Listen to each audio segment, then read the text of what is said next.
Good morning. Happy Tuesday, everybody. Greetings coming from Inwood, New York. Popping around right now. Having my morning coffee. All right. Antonio, good morning. Jennifer, good morning. How is everybody? Ronnie, good morning. I am Lisa. If you're here joining me, say good morning, say what's up. I'm talking about rejection today. Ouch. Let me see here. We're active. Facebook. Okay, great. Oh, thank you.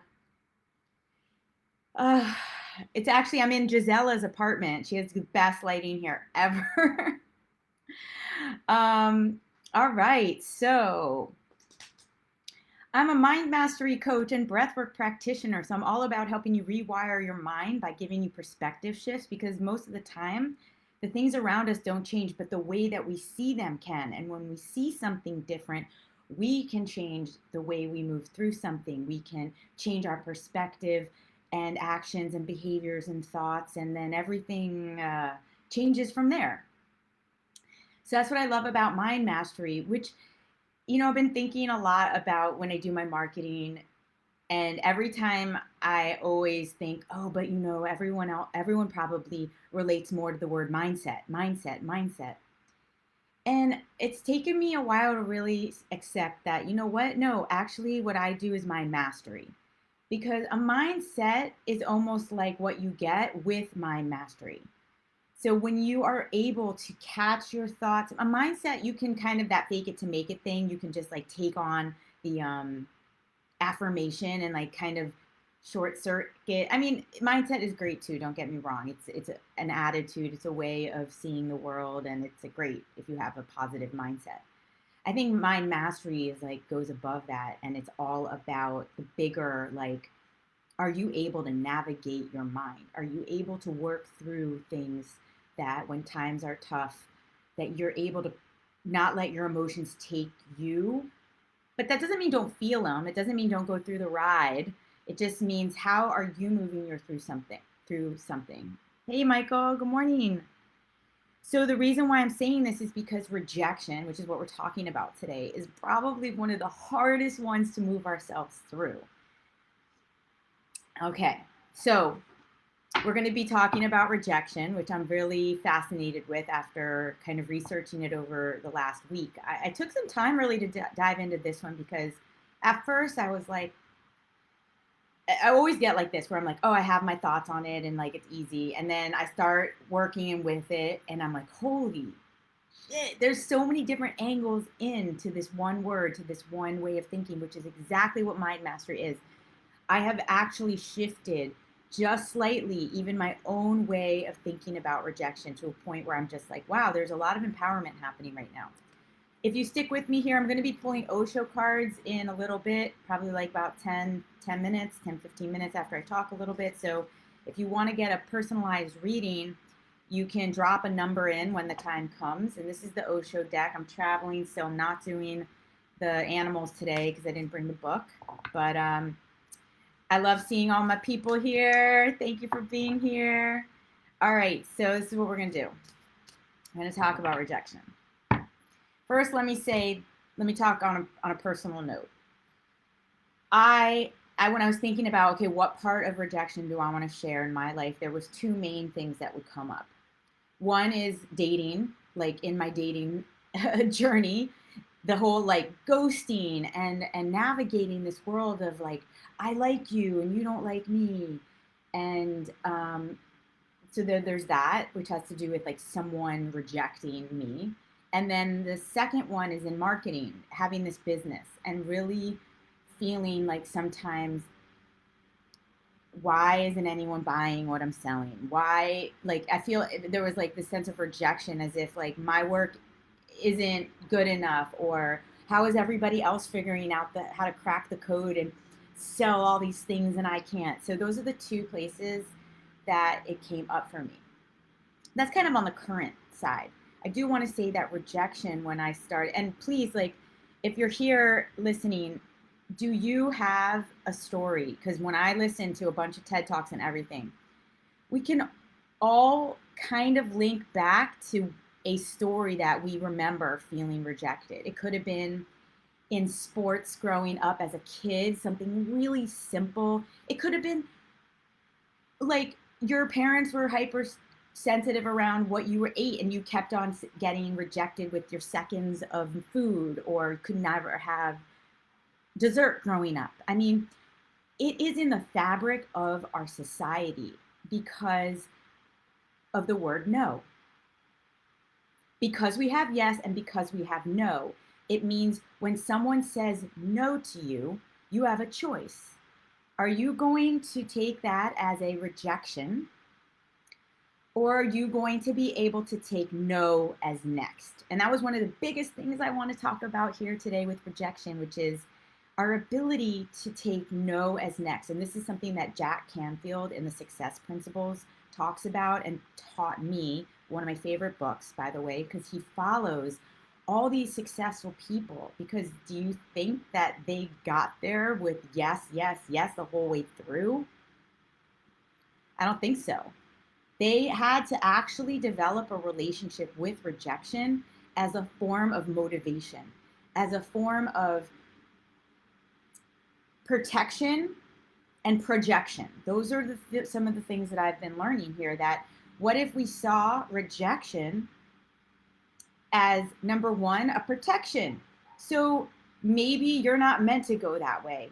Maybe you're being protected, but you can't see it in that moment. Like with the guys that I used to date and I couldn't understand it at the time. Like I was being protected. It wasn't aligning me. It wasn't helping me align to my highest good. Can you hear those dogs? Wow. There's a quote that um, I love this quote. There's no such thing as rejection, only alignment. And I also want to have this caveat and say, like, some of these principles I'm saying here sound so simple. Like, just turn your rejection into something positive.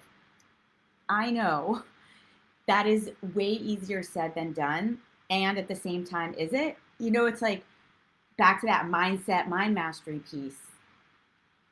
We have to train ourselves that it doesn't have to be hard. And it is, I learned something, I'm listening to Russell Brand this morning actually, and he was saying that there's like some study he was reading that the failure that, oh wait,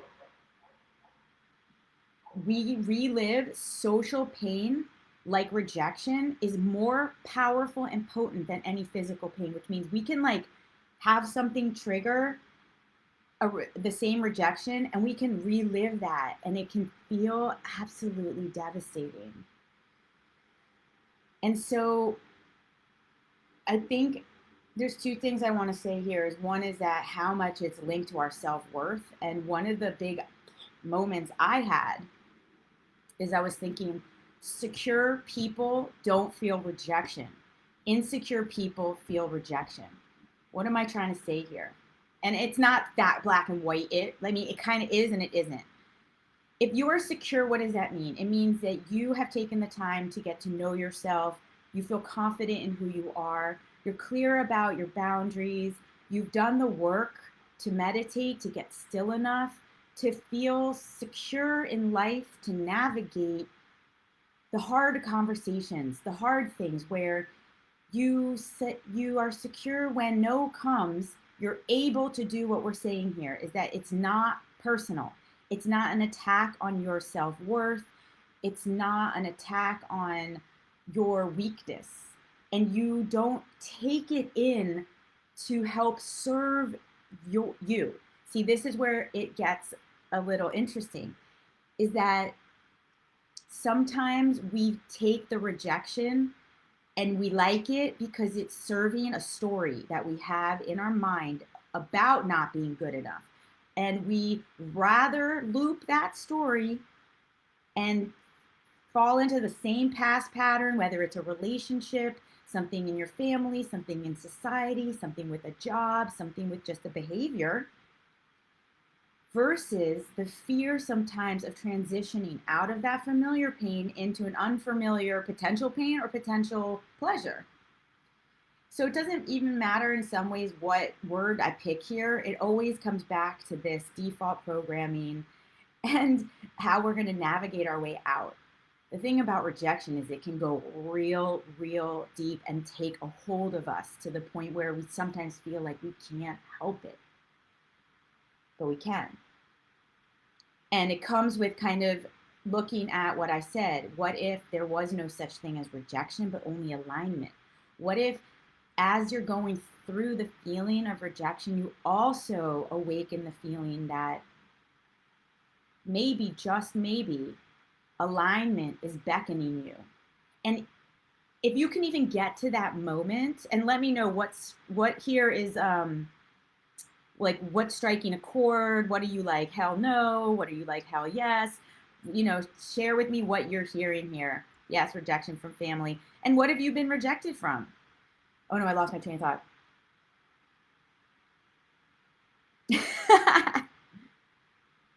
Oh no. Okay, it's okay. There's so much to cover here. Um, so rejection lives in the fabric of our lives. It's everywhere. When I heard that, or when I kind of processed that, I realized, damn, we do have to navigate yes and no on a constant basis, and what we do with that yes and the no. Oh wait, that's what I was saying. Okay, so this is the most interesting thing, I think, or the way I'm going to say it came interesting to me. So we're all human, right? And we all have like all these similarities. Like there's this oneness to us. Like I have skin and mouth, and like there's humanness to each of us. So there's like this one similarity. We are all here on this earth together. And yet, with that oneness, we live in this world of inside systems and societies that pin us against each other. And as this starts happening, we see it in religion, we see it in our own families, we see it within peer groups, we see it in tribes. We become very aware of me versus you, me versus us. And in this separation, we experience rejection because you feel you want to belong. Now, this word belong is, we are searching for belonging, and it has been monetized. Actually, belonging has been monetized. Religions offer belonging and connection. I'm not saying any of these organized things are bad. I'm just saying that if then we go against it, we get rejected, then we can then translate it that we are failures, instead of that isn't aligned. And that's what I was talking about, was alignment. Is that, what if alignment is beckoning you? And what if that, in that moment, the gift that you can give yourself is that at any given time, you give yourself the moment to realize both sides, everything's traveling with its counterpart. So rejection will always be traveling with alignment. Rejection will always be traveling with alignment. And that's just a first step in moving through the rejection, is just the awareness that maybe I'm being rerouted to my best case scenario.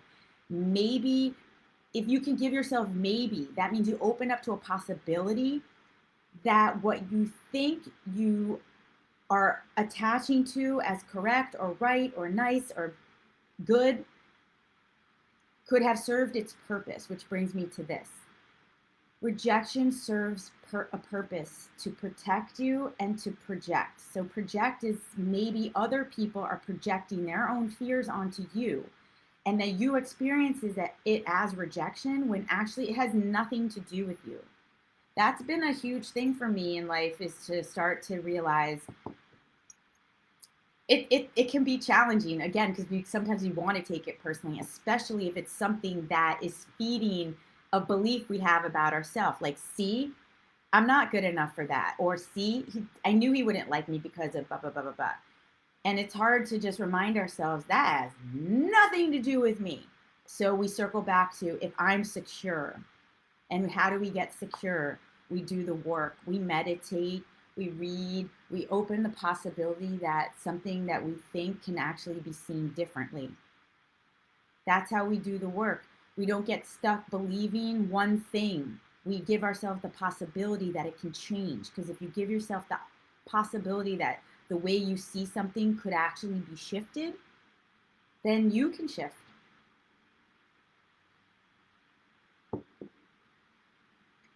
We will avoid the feeling of rejection at all costs. It is that earth-shattering sometimes for us. And because of this, we're avoiding feeling a certain kind of like unearthing of self. And it has to do with, it's very much connected to the insecurities. So we're avoiding that feeling. Oh, I had this really cool line here. Oh, right. So we attach, I like this. This came to me yesterday, that we attach, the attachment is the problem. So we're actually attaching to rejection as if it's like, it's real. So you must feel it. Here it is. It's real. So we attach to it rather than, so that's the fear of losing. You feeling rejection because you feel like you've lost something or something has rejected you. So there's a feeling of loss, maybe grief, versus entering the space in between losing and having. So if you are experiencing rejection, then you are experiencing the loss of something that you thought that you could have had, that was yours. You're mourning something, it's grief. Those are all fine feelings to have, but the attachment to it is where rejection starts to actually fester the pain. I want to say that again, because I will never come on here and talk about not feeling something. I love every feeling, and every feeling is a messenger. So when you are feeling rejection come through, and it comes with feelings of loss and grief and whatever else, sadness, all good. The attachment to it, the holding on to it, is where we get into trouble, because then we don't allow anything to let us come out of that.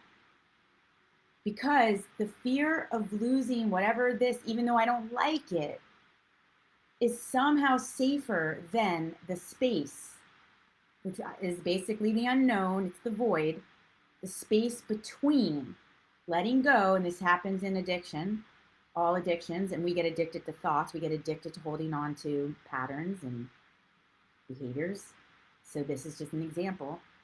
The space in between having, losing, and having.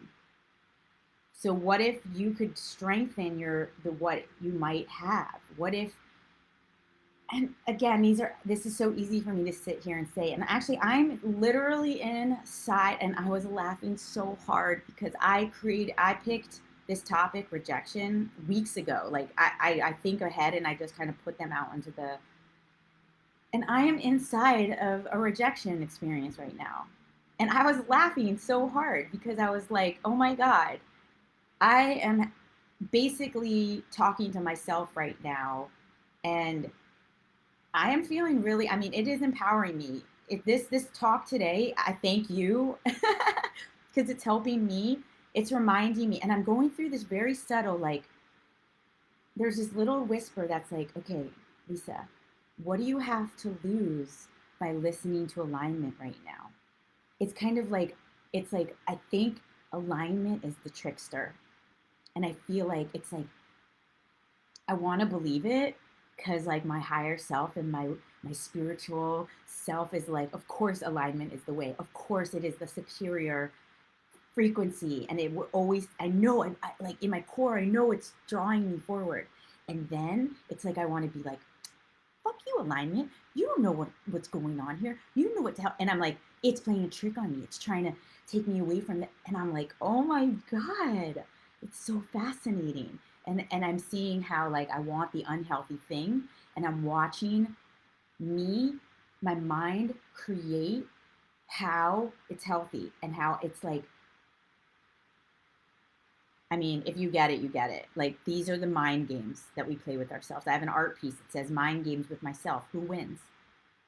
You know, and in some ways, if you think about mind games with myself, it's basically always going to be alignment versus the other. The other is separation from self. It's alignment with self or separation from self. The more aligned with self you are, the more you can navigate, make decisions from a place of centeredness, from a place of fulfillment, where you're not pushed off your center so easily. And also, if you do get knocked down, you get up quicker. Whoa, I don't even know where I've gone here, but I'm liking it. It was sad for me to read and hear on these TED Talks and stuff how much depression and suicide and people really like rejection will mess you up. Like people kill themselves because they have made it mean so much about themselves. And if I can empower anything here today, is nothing and no one should have that much power over how you feel about yourself. And if it doesn't align, it ain't for you. And that doesn't mean to don't feel. That doesn't mean don't realize that you have that was a dream that you had, but you got to train yourself that no is next. Not no is give up. No is next. So there's this guy, and actually was one of my ins to this conversation, that when I started researching, is that I had heard about this guy, Jia Jiang, I think that's how you pronounce it. So he tells his whole story about, and I'm going to end here in like 4 or 5 minutes and we're going to do the cards. He tells this whole story about how he was rejected in school, whatever. It was a very like story from his past when he was a kid, and how it stuck with him to the point where as an adult, he was recreating this story of rejection over and over again. And it was preventing him from becoming who he wanted to become. So he sets out to do 100 days of rejection, where he literally goes into places. Like one of the stories was he goes into like a burger joint. He ate his burger and he goes up to the counter and he was like, "Excuse me, can I have a burger refill?" And they were like, "We don't do burger refills here." And he's like, "Well," and he teaches you how to lean in to people's no and ask simple questions like, "Well, why?" And he was talking about how rejection, we run away from it.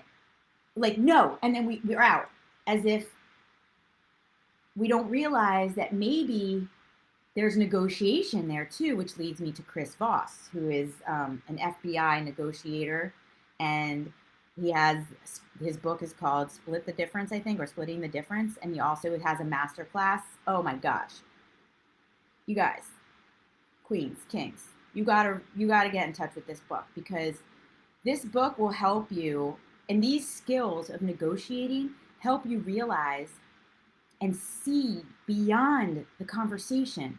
You get to see under the hood of why people are saying what they're saying. It gives you, and that's kind of where I really wanted at the end of this whole rejection thing. This was my download this morning as I was doing my hair. I was like, what is it all about? And I realized it's about communication, the mind mastery, and then how to take it and communicate it, which has to do with negotiation, which has to do with not running from rejection, but leaning into it and saying, why? Or could you tell me more about that? One time, this guy told a story how he went into a Starbucks and asked the manager, "Could I be a Starbucks greeter for the day?" And the guy was like, "What's a Starbucks greeter?" And he shared how this is a technique also Chris Voss talks about. He shared how if you say, "Oh, I know that that's weird," which means you're thinking about what they're thinking about, and you bring it out into the open, it actually changed the dialogue. And they were like, "Yeah, it's weird, but can I do it?" And he was like, "Okay." And he ended up doing that. So he didn't get rejected. Then he went into a Krispy Kreme and asked, "Can you make me a donut formation in the form of the Olympic rings?" And the girl behind the counter was like, hold on, and goes to the back and basically like comes out with it. And so that was the other thing, is that he thought he'd be rejected. He like literally went in to get rejected and he wasn't. So it's also a valuable lesson to always ask. My mom would always say the worst anyone can ever say is no. And now that I think about it, it's like kind of the best thing anyone can say is just to give you an answer, whether it's yes or no. You keep moving on. And I talk about this in all of my work. It's about gathering information. And if we can pull out and not take things personally and just be like, this is happening right now, this person, this job, this situation is not welcoming me the way that I want to be feeling. And, you know, that's a big thing. Is like, I don't want to go anywhere I'm not wanted.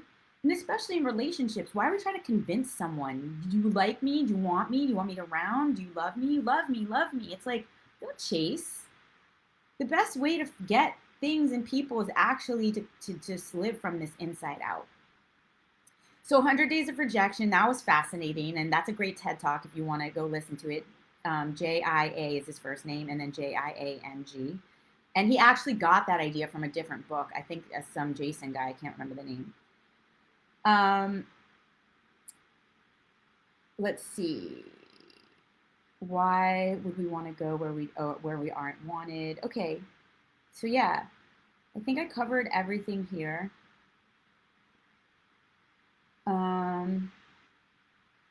And yeah, it got me thinking with the dating thing, like how much could I have saved myself so much time, energy, and pain, the pain that I had felt along this journey with dating, that if every time, and I finally got it at the end.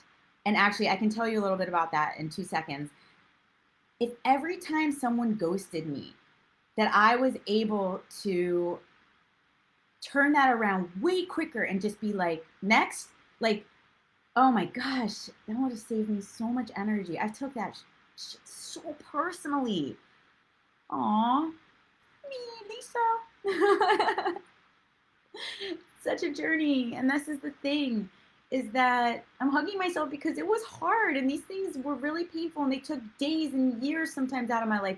That 5-year relationship I broke up, not this one I'm in, but the one before. Man, I was like trying to get out of that for a while. And some of this heartbreak stuff it can really, really, but if you're like, you know what, that's just not aligned. Okay. So I already talked about that, so I don't want to go into it, but just communicating and yeah, that's it. So let's do some numbers. Drop me a number if you're still with me. Thank you for being here. I hear you. I see you. I'm doing tarot reading, so put a number in. We're going to pick from the Osho deck. Yes, easier said than done, but possible. As long as you have the possibility, Antonio, that's all we need. Then you can work towards it. If you succumb to the whole easier said than done and then let it be hard, then yeah, it will be hard. And I'm proof right now. I'm telling you, I'm going through this rejection energy, and I'm like, oh, hey, I'm looking over here. Good morning, Chris, if you're here. Major tech issues, but working, but we'll swing back and replay 9. Okay, hey, Lane, great. Chris, what's up? All right, hey, everyone, let's do this. Okay, first was Mindy, and she asked me for 39. I'm going to just do that real quick. Okay, here we go. 1, 2, 3, 4, 5. Mindy, you're here. Do you want another number? 39. I got you already. 1, 2, 3, 4, 5, 6, 7, 8, 9, 10, 11, 12, 13, 14, 15, 16, 17, 18, 19, 20, 21, 22, 23, 24, 26, 27, 29. All right. Ooh, Mindy, moment to moment. I mean, really, that is probably for all of us. I know, Jennifer, I'm so excited for you. Better on the other side now. I know, grueling, painful, but we always come out stronger, better. Moment to moment. Like, what if we really could embrace each moment with of course, like, this is like crazy talk, right? But if each moment was its own beautiful discovery, each day, let's say, where we aren't pulling from the past everything with us, but we're giving this moment the possibility to be unique and beautiful on its own. I mean, what could be possible? Because let's think about it. You know, I often say fear can't live in the present moment. So the question is, can rejection live in the present moment? I'd like to know, what do you guys think about that? Because that's something I never thought about. Can rejection live in the present moment? Rejection means you've been denied something. I don't know. I got to think about that for a minute. What do you think, Mindy? Moment to moment. Okay, Liz, 9. 1, 2, 3, 4, 5, 6, 7, 8, 9. Boom. Woo! Receptivity. I love that because look at that. You take the rejection and you receive it. It's also, this is blue. This is an emotion card. Receptivity is about allowing yourself to take this in and make it work for you. You are receiving, and it's just, I think really we're just all taking away. I mean, I'm imparting to you to take away. How can we change rejection into alignment? And this is a picture of someone who's in alignment. This is someone, this person is, this image here is not someone who's holding on to anything. It comes in, it goes out, it comes in. It's a recycling of energy. It's a transformation of energy constantly. There's no holding here. Do you see any holding? No, it's motion, energy, flow, waves. Love it. Okay. Jen Girardi, 1, 2, 3, boom. That's what I was talking about. The nothingness. This is no-thingness. So you may see this as a black, empty hole and go, oh my God. Or you can look at this as the infinite possibilities that when someone says no, that the next means the openness. I was saying that this is what I was mentioning with the space in between the losing and the having. This is like a necessary passageway, which, by the way, in my Rise program, we have an entire chapter on this, to master moving from the wanting into the having, the fear of losing into the becoming. Rise starts in March. There's a pre-sale happening right now for anyone who wants it. It's on my site, metamorfize.com/rise. It'd be amazing to be in it. It's mind mastery on steroids. It's like, or I mean, it's my 30 days to program on steroids. It's just like an amazing discovery. Anyway, this is basically when you feel rejected, you can sometimes feel like you're entering this place. Like, I don't know what's gonna happen. I don't know what's next. It's like, feels like you've fallen into the rabbit hole, when actually, what if you just fall down into that rabbit hole and just close your eyes and literally be in the darkness of it all? And as you go into the darkness of it all, you allow the images to emerge out. You allow solutions to come from you. Beautiful. Wow, these cards are potent right now. Moment to moment. Receptivity. Nothingness. Okay, Antonio, 1, 2, 3, 4, 5, 6, 7, 8, 9, 10, 11, 12. Boom. What? Look more. Beautifulness. Okay, this is integration. So this is also an amazing card to see that integration. Remember how I was saying alignment will always be traveling with whatever, with rejection. So we've got the eagle is always going to be with the swan. We've got the yin, it's always going to be with the yang. We've got the snake, which is the cycle of it all, eating its own tail. Cycle it through you. Cycle it through. Nothing is permanent. Like Jen just shared here, I'm proof I'm better on the other side now. She's been going through it, some form of rejection. She's on the other side. I always say to my clients, if you knew right in this moment that everything was going to be okay, how would you go through it? Because mind mastery is really the decision of how you're going through something. Yeah. This is amazing. This is also sun and moon. This is every dualistic aspect. And this is also back to what I was saying, that there's this oneness and the separationness. And the separation is where the rejection is created. And the oneness is where the alignment is. Beautiful. Oh my gosh. Love it. Michael, 1. Aloneness.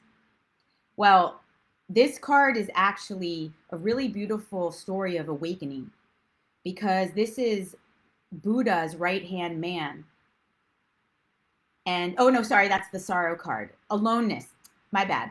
This is actually how the reminder, just like with rejection and just all the feelings really, that there is a time in our life where we must walk the path alone. But as this card has here, that we are really never alone, that we are following a light. And that when we build the strength within ourselves, which is what I was saying about security and doing that inner work, which, Michael, the stretching that you're doing, the work that we're doing together, and you asking the harder questions and putting the will for that to happen, what needs to happen into motion, you find you're not never alone on that path. But I always say the universe has your back, but you got to make the first move. And that first move usually comes from a space of aloneness. And it actually comes from here, because you got to go to the dark space so that you can listen to what's coming through to receive it, so that you can enter the world and be moment to moment in your life. So this is an interesting little journey that's being, so that integration can come. And this is our ability to have it all, so that we can be in all the dualistic and oneness. So, wow, beautiful card there. Michael, that was awesome. Where is it? Oh, aloneness. Okay, anyone else joining me and would like a card? Rise, it's amazing. I know, Mindy, we actually have already 3 people in it, so that's great. I'm so excited about it. Okay, thanks for being here. We'll talk soon. I'm sending you an email. Elaine, if you're still here, let me know. And yeah, this is the perfect card for today. Yay, I'm glad you enjoyed it. All right, well, there's nobody else here, so I'm going to wrap it up and have my little day here.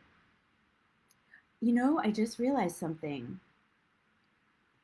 What about self-rejection? I didn't even think about that. I've been so wrapped up in this concept of being rejected by everything outside, whether it's family, religion, friends, organized systems, that I never thought about the ways that we reject ourselves. So I have 2 things to ponder today. Can rejection, or we all can ponder, can rejection live in the present moment? Which I'm still like, I don't have a clear, because I don't think so. I think that if every present moment we choose alignment, then it can't live there. Because even if there is a no in the present moments and we are able to translate it into a yes, I mean, really, isn't a yes actually a no? Isn't saying no to something actually saying yes to something else? So every time no comes, what if we were able to actually say, but this is actually a yes to that? I mean, really, that's kind of like the sum up here. Every no is also traveling with a yes. So if you feel rejected, you are choosing to see the no. You're choosing to see the I'm not something, it didn't work, versus the I'm being routed to my best case scenario. Whew. I match everywhere. This teal, I feel so teal. All right, my friends, my kings and queens, I'm so excited. I would love to know, like, is there a word or a topic you want me to talk about? I mean, I have an entire dictionary to get through, but I'm just curious, like, is there something, and for anyone who's still here and you want information about Rise, which is my 90-day program, please hit me up, DM me. We have a few spots already taken, but it's limited to 14 people. It's starting in March. We have an 8-week curriculum, and then we do the 30 days to change. It's epic. And there's a few, it's an amazing program. And I leave for Mexico in January, and I'm holding private retreats in Mexico for anyone who wants to come and meet me there at this slice of paradise and have an amazing personal development plus mindful living experience. And it's going to be life altering, and that's why I'm offering it, because being in this environment has changed my life. So I want to help change yours if that is what you're looking for. Okay, freedom versus discipline, or determinism. 3 words on that. There it is, slice of paradise. Yes, Come to paradise with me. It's Puerto Morelos, and that can be seen at metamorfize.com/private-retreat. Everything's on my website. All right. I will bid you adieu for today. And, oh, wait, did you say, oh, you wanted me to talk about freedom versus determinism? Well, I have, discipline is freedom. Determination is the decision before the discipline. So it's kind of like for me, it's about, you got to first decide, commit, and be consistent. Those are what will lead you to freedom. Determine is the energy behind the decision. And also it's the all-in attitude. And when you want to make change in your life, that's why 30 Days to Change is a popular program, because showing up like that starts to recalibrate your system, and you end up really embodying discipline, commitment, which then leads you to freedom. I often say that confidence is something that you experience from showing up for yourself. You don't take confidence off the shelf. Confidence is something that is created by trusting yourself, by showing up. And guess what? As loyal as it is to that, it dips out real quick. All right, happy day, everyone. Please send me any topics. You can just DM me or put it on below in this chat of what you would like me to talk about for our Tuesday talks. And I appreciate every single one of you so much. And I learned so much from these things. And like I said, I'm going through rejection right now, but maybe it's not rejection. Maybe it is alignment. One love. Metamorphize your life. Peace out. Bye.